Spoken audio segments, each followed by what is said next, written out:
ase otebire kanisa nigere nensemenene egokora ase okoreta abantu ase obonyasaye boigo ase okobwaterana ne serikali ase oborai bw'omorembe na kororobia chinkoro chiabantu ekero kororobia chinkoro chiabantu okwana ekero kiumuyiga bw'ogwakambuya ase kanisa ya ACK Embu otebire siasa tewenerete gwakwa ase chisinagogi ase ng'encho ekanisa ya Nyasaye oikewe amaskani.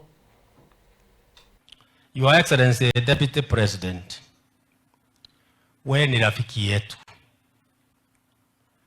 Unajua hata hatuhitaji kukuambia tunakupenda. Na hivi leo wewe umekuja uwe pamoja nasi. Sisi tunataka kutembea hiyo safari tukiwa kitu kimoja. I know His Excellency is anxious enough when we are able to complete. Akuje atufungulie. Na ningetaka kukuomba tu nikiwa nimesimama hapa. Hiyo siku ya kufungua tafadhali mlete. Ili muweze kutufungulia hilo jengo mkiwa pamoja.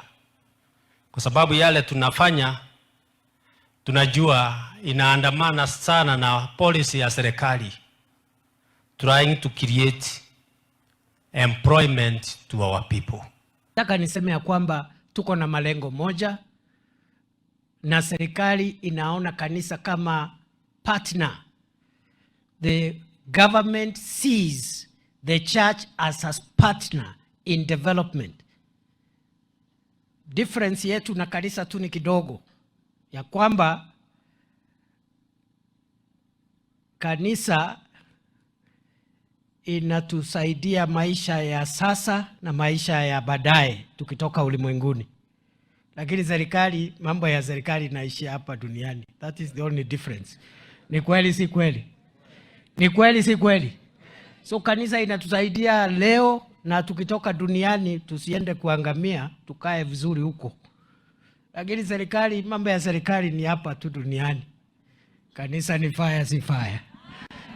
So that's why we defer to you. That's why we defer to the church, because your mission is beyond our life on earth.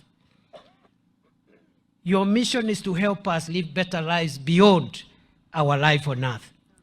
Kwa hivyo nimeshukuru sana. Na mimi tumekubaliana na hao wenzetu ambaye ni wanasiasa na viongozi tukiongozwa na rais wetu ya kwamba hatutatumia madhabahu kufanya mambo ya ujinga ama kuleta ujumbe ambao ni wa kutatanisha ama wa kubomoa jamii ama wa kutenganisha watu. Tukipata nafasi kama hii tumepata siku ya leo, tutauliza kanisa, mnataka tuwasaidie namna gani? Wanatuambia tunataka mtusaidie ile jengo ikamilike, tufanye hiyo kazi, tusalamiane, tutoke, tutafanya siasa yetu huko barabarani na huko madukani. Kwa sababu tuko na siku mingi ya kufanya siasa. Ni kweli si kweli? Ni fire si fire?